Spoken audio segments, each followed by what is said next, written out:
Well, thank you very much, everyone. Great honor to be here with my friend. I'm delighted to welcome President Macron back to the White House.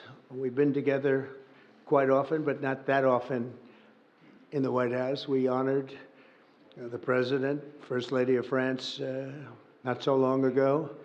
There was a beautiful evening, and we will not soon forget it. It was a beautiful day and evening, and many fond memories. I also want to thank Emmanuel for hosting me in Paris last December after a historic election win to witness the reopening of the spectacular Notre Dame Cathedral, where you did an outstanding job in bringing it back together. That was a sad day watching that burn, and 5 years later you had it up, and it was they say more beautiful than it was before, so I think that's a great achievement. That was not easy.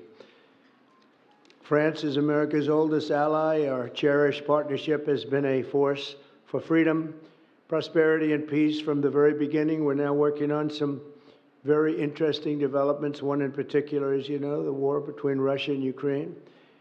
In the American Revolution, French support helped us to seize our destiny as an independent nation. In the First and Second World Wars, our citizens shed blood together on the battlefields of Europe.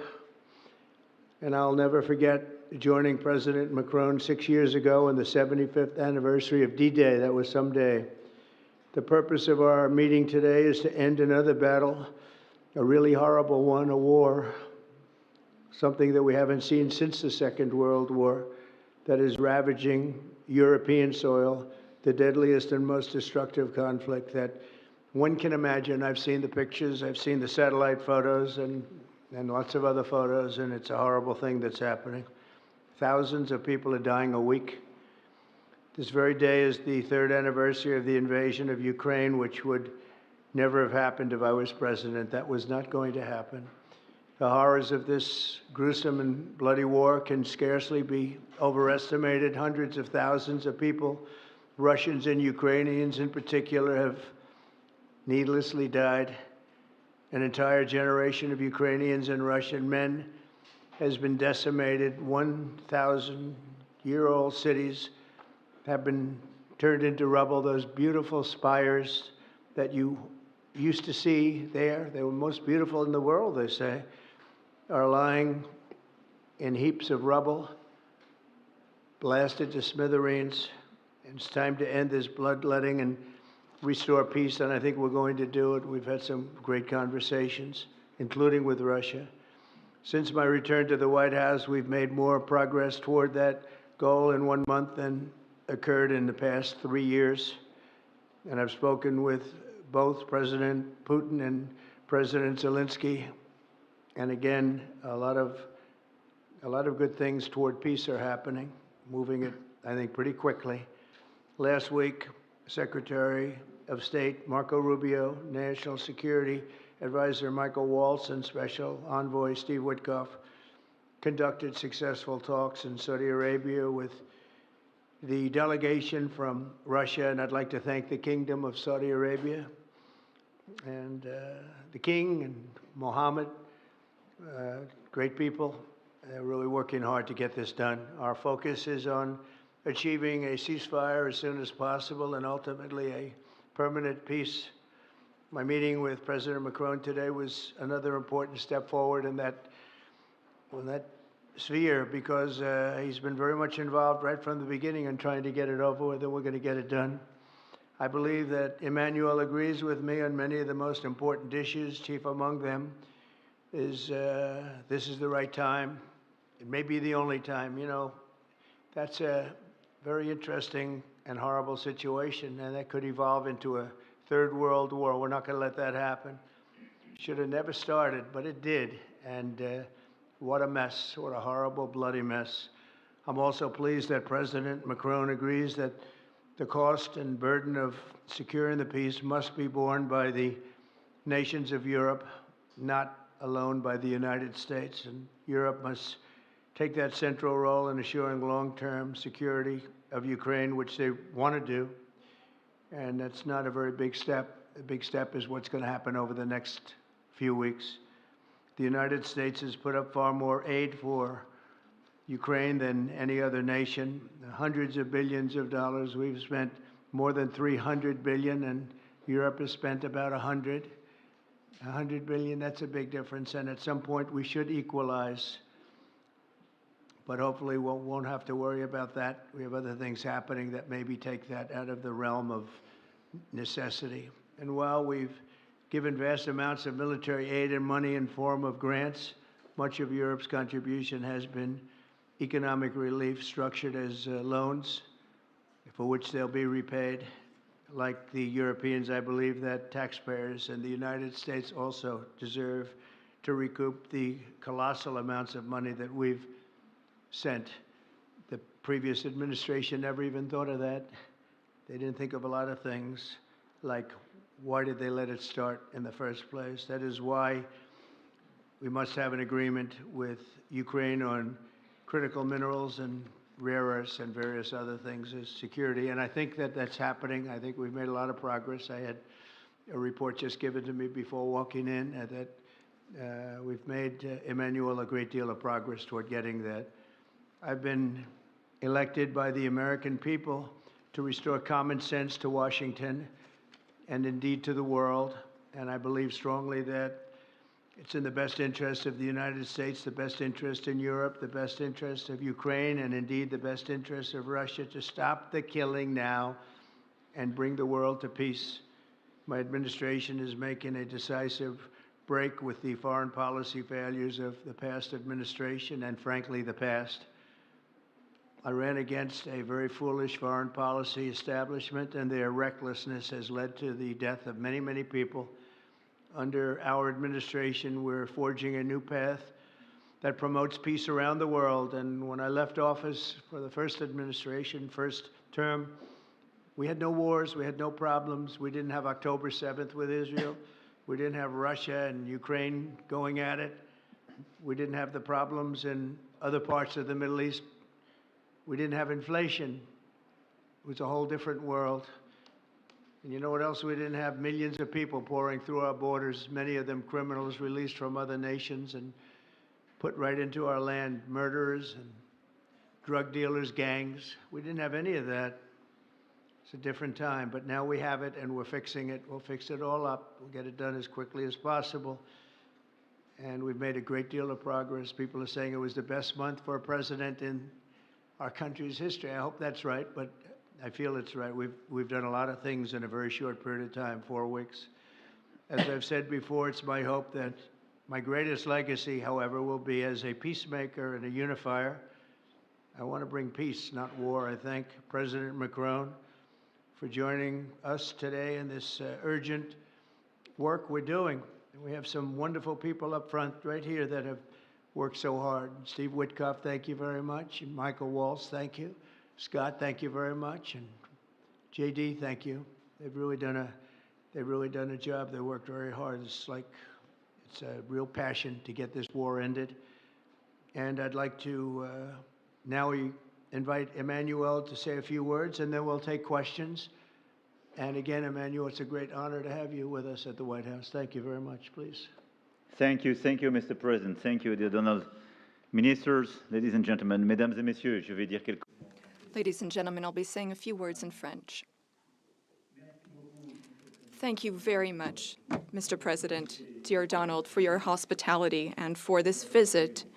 As you mentioned, we have had the opportunity to meet over the past few years. Since your first term, we've been able to discuss matters in Paris and also here at the White House, and it has always been a great joy to do that, and I would like to commend you. And thank you, Mr. President, for extending this friendship to France and taking part in the ceremony at Notre Dame that you mentioned before. It was a great honor for the French people to reopen the cathedral to the rest of the world, and your presence was a testament to that friendship. As the President said, this friendship dates back to the Revolutionary War, since the beginning of the United States. And whenever we've needed to, we've been able to come together and be on the right side. We've been able to be united to defend peace and sovereignty. namely in the two world wars that marked the 20th century, from Lafayette to Pershing and to the many Americans who landed on Omaha Beach. And we spoke earlier before, and you mentioned that one of those gentlemen was able to visit you here, one of the veterans. This is part of history which puts us in the world that we are in today. And as the President just said, there are many challenges in this world. And over the past few days, we have one main objective, which is the geopolitical situation. Mr. President, I really wish to thank you for making changes to your schedule to meet with us so quickly. I think we've made very substantive steps forward during our discussions, and this is a major step in what we're experiencing today. We had a video conference with all of the G7 leaders, which was an opportunity for us to discuss this matter 3 days after the Russian war in Ukraine and to express our support for President Zelensky to the Ukrainian people, but also to speak and share about our desire for a lasting peace. This is what we have spoken about very forcibly over the past few weeks. We thought that this war was only going to last a few weeks when it broke out in 2022. We admire greatly the courage of the Ukrainian people. And Mr. President, I wish to thank you for this.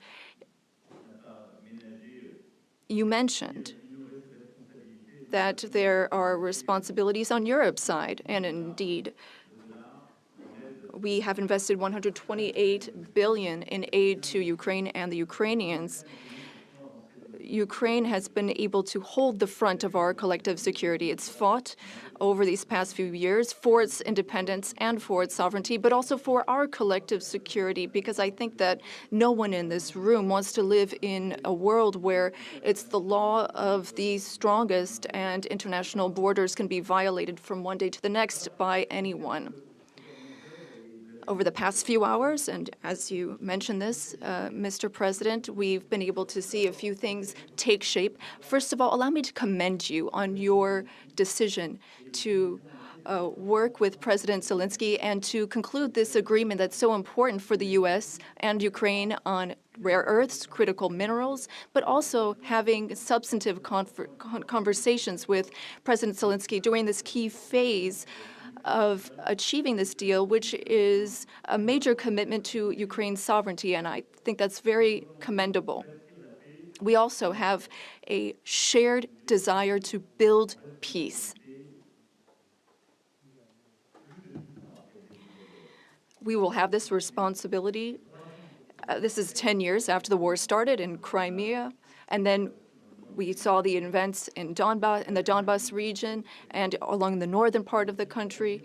We want to save lives. We want to bring prisoners back and bring back families and children, because there's also humanitarian tragedy affecting the Ukrainian people.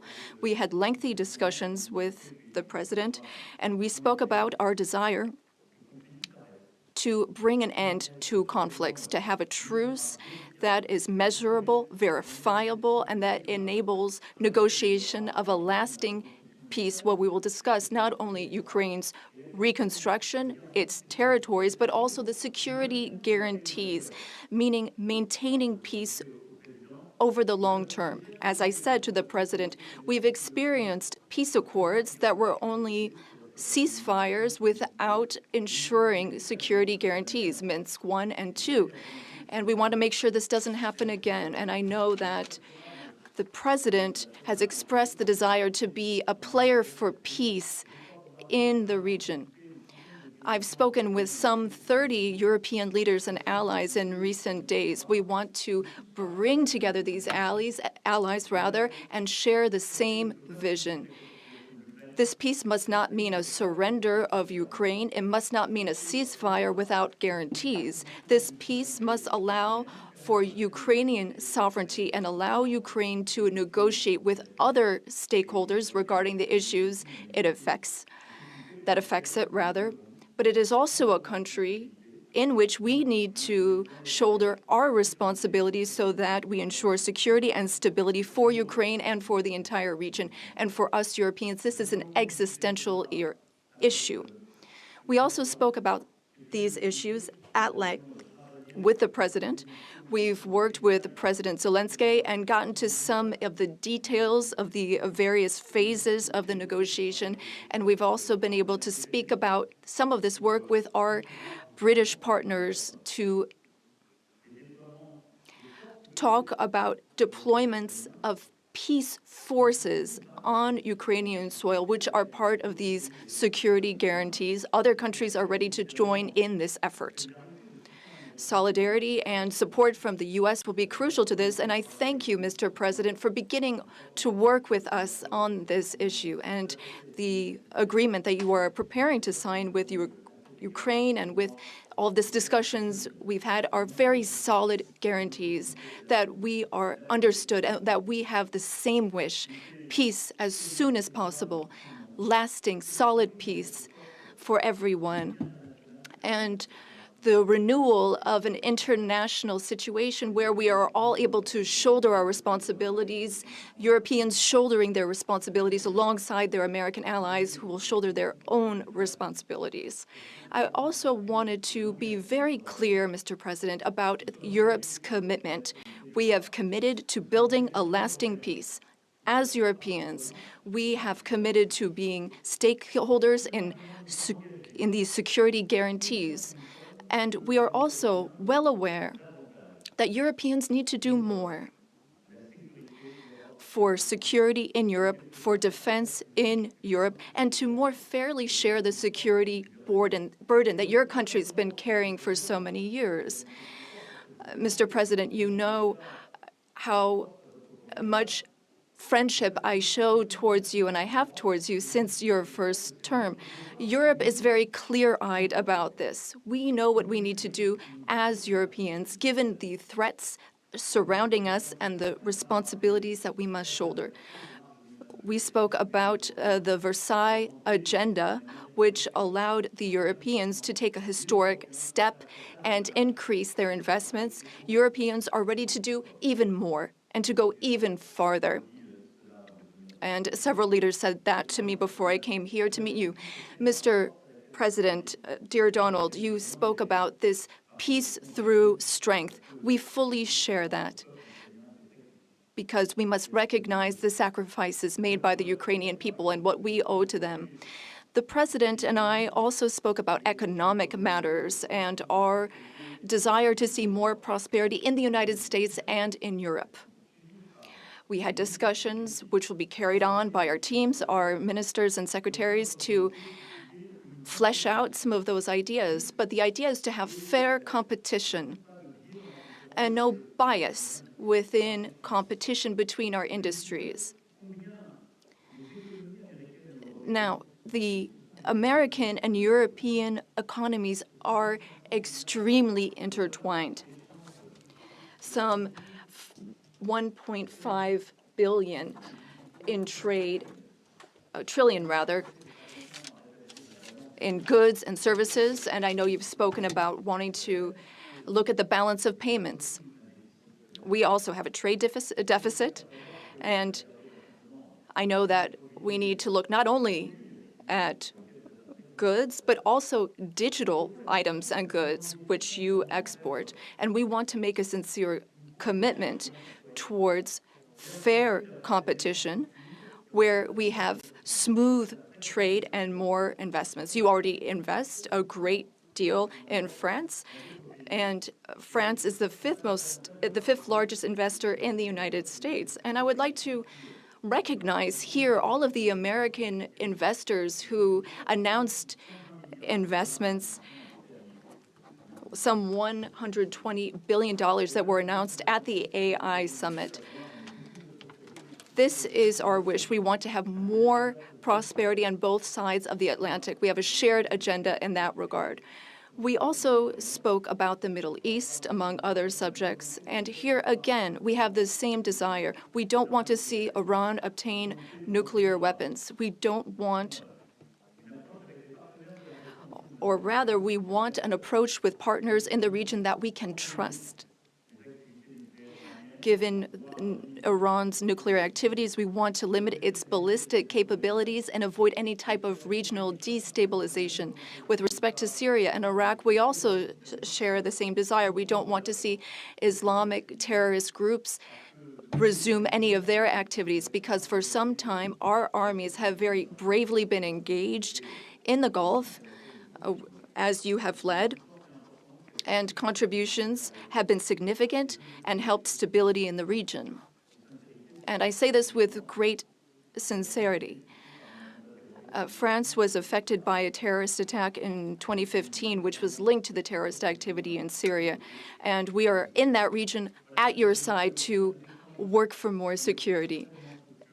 Ladies and gentlemen, we had extremely productive discussions this morning during the conference, and we spoke with our ministers and counselors and advisors. And I wish to say, after speaking with President Trump, I fully believe that there is a path forward. We share the same beliefs. We know what work needs to be done, and in the weeks to come, we will work on that. Our teams will come together in various formats to make sure that we have this solid, lasting peace with great strength.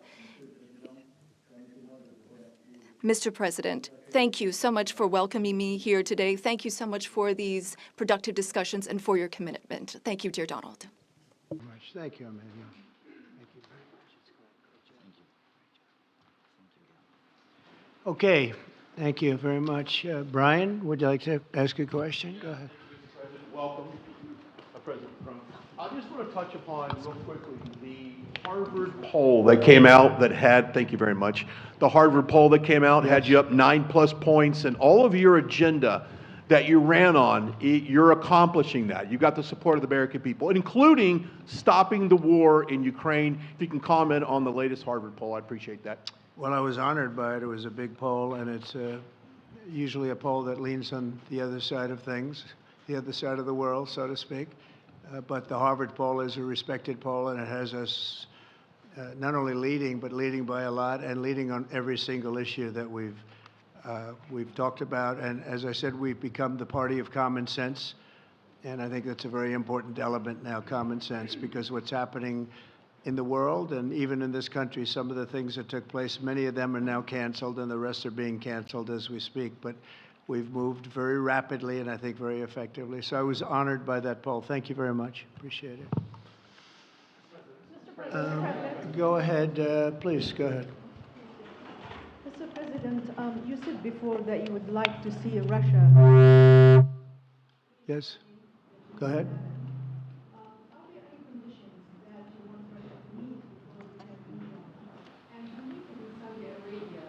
When you're meeting in Saudi Arabia with President Putin, will that happen regardless of any progress on the Ukrainian file? Yeah, I think the meeting in Saudi Arabia was a fantastic one. We met with the Crown Prince, who's a fantastic young guy. He's young, but with great imagination and tremendously respected all over the world. And he goes right to the king, and the king is incredible. Gotten to be friends with both of them very much, and they want to see this ended, and they're going all out to make sure that it is ended. I think Russia, likewise, I've spoken to President Putin, and my people are dealing with him constantly, and his people in particular. And they want to do something. I mean, that's what I do. I do deals. My whole life is deals. That's all I know is deals. And I know when somebody wants to make it and when somebody doesn't. I will say this, before I came here, there was no communication with Russia whatsoever, and Russia wasn't answering calls. They were not talking to anybody. They wouldn't talk to anybody, and people sort of accepted that as being that they want to go forward and just keep going without stop. But when I got here, one of the first calls I made was to President Putin, and we were treated with great respect, and they want to end this war. So that's a big thing, because I didn't know if I could say that, but it's a big thing. They want to do it, and the group in the front row that I introduced, they're all very active in it, and we're working on deals right now, transactions right now, and in particular, the big one is to get the war stopped, whether it's ceasefire or direct to an agreement. I'd like to go directly to an agreement, but ceasefire will always happen a little bit quicker. And every day you're saving thousands, or at least hundreds, but thousands in some cases, lives. So we want to see if we can get that done very quickly. Yes, for the president, please. Thank you. I'm a correspondent based in Paris. Question for both of you, actually. Mr. Macron, you were one of the last Western leaders to speak to Putin before Ukraine's invasion. What advice, what recommendation could you make to President Trump to make sure that this time you can get strong enough guarantees from Putin to get a peace deal that lasts this time? And Mr. President Trump, what makes you think you can trust Putin in those negotiations? Thank you. Look, I will never give any advice to President Trump. We have friendly and trustful discussion, but my experience with President Putin is the following. Number one, I always think it's good to have discussion with other leaders, and especially when you disagree. I stopped my discussion with President Putin after Bucha and the war crimes because I considered that, we had nothing to get from him in that time. Now this is a chance, there is a big change because there is a new US administration. So this is a new context. So there is good reason for President Trump to re-engage with President Putin. But my experience is the following, and I shared it with President Trump and the team. In 2014, our predecessors negotiated peace with President Putin. But because of the lack of guarantees, and especially security guarantees, President Putin violated this peace. And I had several discussions, especially at the beginning of 2022, several times, 7 hours with President Putin, 15 days before the launching of the attack. He denied everything, but we didn't have security guarantees.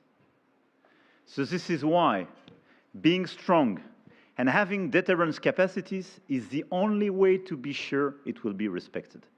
And I insisted on that, and this is why I believe that the US has the capacity to do so. And this is why I think we should never say, I will never send any boots on the ground, because you give a blank check to violate any type of commitment. So I think it's good to have discussion. I think it's useful to have negotiation. I think it's super important to go to the peace. But my strong point was to say, let's try to get something first which can be assessed, checked and verified. And let's be sure that we build sufficient guarantees on the short run. And this is where we are ready to be engaged. As for France, a lot of my European colleagues are ready to be engaged. But we do need this American backup, because this is part of the credibility of the security guarantees, and this is our collective deterrence capacity. And I have the feeling that the President has this capacity. I think it's very much to the benefit of Russia to make a deal, and I feel that we'll do that. It is what it is. Again, it's a war that should have never been started. It's a war that would not have been started if I were president, but it did start, and it's at a terrible level where cities are burned down and shot down to the ground. It looks like demolition sites, a whole big pile of demolition sites, and we got to get it stopped. Too many people, too much agony. The whole culture is destroyed when you rip down some of those really ancient or near ancient buildings. It's so sad to see, but I think it's very much to the benefit of this tremendous distrust on both sides. That's why it's good that I'm coming in now, but I think it's to the very much benefit of Russia to make a deal and to go on with leading Russia in a very positive way. That's what you have to do. But I really believe that he wants to make a deal. Maybe wrong, but I believe he wants to make a deal. Yeah, go ahead, please. Next week, there's a key deadline for your Canada and Mexico tariff. Pour les droits. I believe those countries have done enough on the border to stop those from taking effect. And for President Macron, I'm wondering if you believe that this critical minerals deal with Ukraine represents a de facto security guarantee by the United States, since the U.S. would have an interest in protecting those reserves in Ukraine. Thank you. We're on time with the tariffs, and it seems like that's moving along very rapidly. We've been mistreated very badly by many countries, not just Canada and Mexico. We've been taken advantage of. We were led by, in some cases, fools, because anybody that would sign documents like they signed, where they were able to take advantage of the American people, like has happened over the last long period of time, except for a little 4-year period that took place 4 years ago. But anybody that would agree to allow this to happen to our country should be ashamed of themselves. No, the tariffs are going forward on time, on schedule. This is an abuse that took place for many, many years. And I'm not even blaming the other countries that did this. I blame our leadership for allowing it to happen. I mean, you know, who can blame them if they made these great deals with the United States, took advantage of the United States on manufacturing, on just about everything. Every aspect that you can imagine, they took advantage of. I look at some of these agreements, I'd read them at night, and I'd say, who would ever sign a thing like this? So the tariffs will go forward, yes, and we're going to make up a lot of territory. All we want is reciprocal. We want reciprocity. We want to have the same. So if somebody charges us, we charge them. It's very simple, but it'll be very good for our country. Our country will be extremely liquid and rich again. Plus, we're doing other things, as you know. We're finding tremendous waste, fraud, and abuse at levels that nobody thought possible. You're seeing what's going on. And that was also part of the Harvard poll. Do you agree with what President Trump is doing with Elon and others that are looking for the waste, fraud, and abuse? And the numbers were staggering. It was like 70% to 2%. Everybody wants to find out. They don't like it. And, you know, the radical left or whoever it may be starts screaming about the Constitution, but it has nothing to do with the Constitution. It has to do with fairness to this country. It has to do with being ripped off. And when you read the things that all of these billions, and I mean many billions, hundreds of billions of dollars have been spent on, that's all you have to do is stand up here and read them. I could stand up all day and read the kind of things where we're spending all of this money. The good news is that when you think of how rich a nation we can be when we get rid of this, you know, sometimes you'll buy a company and you'll see it was really well run. They accounted for every penny. Well, not much you can do there. You got yourself a bad deal. This one is the exact opposite. Tremendous fraud, tremendous waste. And when you think of what it is, you know, Elon uses an expression, caring. If we had people that cared, just cared a little bit when they did contracts, when they negotiated with outside vendors on behalf of the United States. That's what I'm doing now. I'm negotiating for the people of the United States. So we're doing a great job of it. I will say we found it'll be hundreds of billions of dollars of waste and fraud and abuse. Thank you. Please. Look, I think this discussion is a very important one. First, because it's important for the US, and it will be a good occasion for a first very important meeting between President Trump and President Zelensky. Second, I think there is a lot of economic upside on both sides. And third, de facto, there is a recognition of Ukrainian sovereignty, a recognition of the Ukrainian interests, and this is de facto a very important alignment of interests. Now, the security guarantees will be negotiated in due time in a full-fledged package of a peace security. But this peace, as it is now written and negotiated, and as this meeting is scheduled, is an important step forward, full-fledged peace agreement. Okay, please, go ahead. To the President. Monsieur le Président Trump. President Trump, President Macron. To make a deal with Putin. So when you do a deal, it's a win-win deal. what are you giving to him and what is he going to give you to America? And I was impressed by the way you referred to Notre Dame and that you were impressed by the reconstruction of Notre Dame. A lot of Americans have sent money to Paris to participate to the reconstruction of Notre Dame. As a President of the United States, are you going to contribute to the reconstruction of Ukraine? Et Monsieur le Président Macron? President Macron, what for you is the main area of progress in your meeting with President Trump? Can you confirm that there is an agreement to send European peacekeeping troops? Will France participate in that? How many troops? What would they be doing? Would this represent a great danger to send French and European troops to Ukraine? Well, I guess it's a little strange question because you ask whether or not we're going to, on behalf of the United States, contribute to Ukraine. I mean, we're in there for about $350 billion. I think that's a pretty big contribution. I do appreciate the first part of your question, however, because I think they've done an incredible job with the Cathedral of Notre Dame. I think the president has done. I know he headed it up, and I know how hard he worked, and it took a period of time, but really not a long period of time considering what that was, so delicate, so beautiful. And I was there, and I saw the work, and I'm very good at construction. I know good construction. I know bad construction. They did a beautiful job, and this man has to be given a lot of credit for that. It's an incredible cathedral. Most people thought it couldn't be saved, and if it was, it would have to be built in a different form, and we didn't want to see a different form. We wanted to see the same form that you built. So I just want to congratulate you. That was an amazing job. I don't think you've gotten enough credit for it. Someday you will. Someday you will. Thank you, Donald. Merci beaucoup. Thank you very much. To go back to your question, today's discussion showed several areas of progress. First, we have been working a great deal with President Zelensky to have a proposal that's acceptable to Ukraine.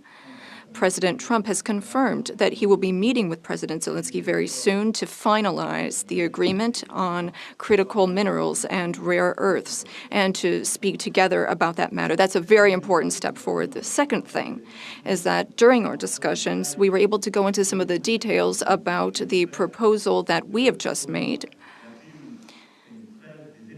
to have a truce, a peace, and be able to measure that and then structure our discussions on that basis.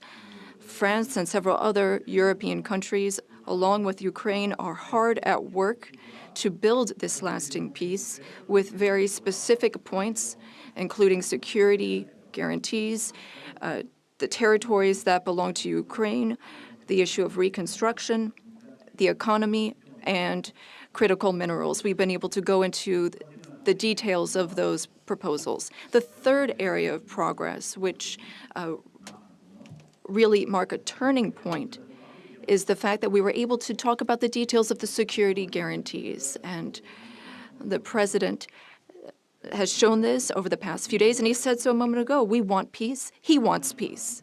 We want peace swiftly, but we don't want an agreement that is weak. The fact that there are Europeans that are ready to engage to provide for these security guarantees. And now there's a clear American message that the U.S., as an ally, is ready to provide that solidarity for that approach. That's a turning point, in my view. And that is one of the great areas of progress that we've made during this trip and during this discussion. When it comes to troops, in the past, a year ago specifically, we saw a reason to talk about sending troops for strategic regions. Today, when we talk about troops, we're talking about sending them in after we've negotiated a lasting peace. And once we have that solid, lasting peace, that's part of an agreement signed by Ukraine, signed by Russia, and for which we will provide the guarantees, then at that point, and recently, France has worked with the UK to provide its contributions. We've worked on plans. We've worked with our militaries not to go to the front lines, not to go into occupied territories, but as a show of support to show that we have a negotiated peace signed by both sides, and that is a peace we will preserve. So these would be peaceful deployments of troops, not for combat. These would be deployments of an assurance force. They would be limited, but they show solidarity. I've also spoken with all of our allies, and there are European and non-European allies who are ready and willing to take part in that effort. Countries have helped Ukraine maintain its military capabilities in terms of the number of soldiers it has, equipment, whereas others have provided logistical support on the ground. The question is whether or in what form the U.S. will contribute. And during our discussions, and during the discussions with Russia, we've understood that this would be acceptable to Russia, and that's a very important area of progress. And that means that in this context, the Europeans will shoulder their part of the burden, their share of the burden. We have a strong alliance that we've built over the decades. We have our solidarity, and we have deterrence capacities. What does it mean? Would it be dangerous? If there is an agreement signed by Ukraine and Russia, thanks to the efforts of President Trump, and if we provide the guarantees and Russia violates the agreement, then it would be in conflict with everyone who is engaged in the peace process. And that is a change. That was something we did not see in the past. That's not what we saw in 2014. So that is the real change that we're marking. We have this deterrence capacity on the American side. We have the capacity for engagement on the European side, and that's something we're going to continue working on together. It's not dangerous, but it's credible. It's less dangerous than things that could happen in the long term. And I think this is what we need to do to ensure security. And I say this very clearly. We're also talking about security for Europeans. I've been saying this for weeks now. If we do not guarantee the security of this territory within Europe, then how can we guarantee our own security for one and all? We live just 1,500 kilometers from Ukraine, and the Germans and Polish are even closer. So our collective security is important. We need to answer this call for Europeans to be more engaged, and Americans will be there still in solidarity. Europeans are working for their collective security, but I really think this was a turning point today in our discussions. Emmanuel, thank you very much. Great job, and it's been wonderful being with you. Say hello to your beautiful wife, and we will see you again soon. We'll be speaking often. We'll get this thing worked out. We're going to get it done. So important, and great job. Thank you.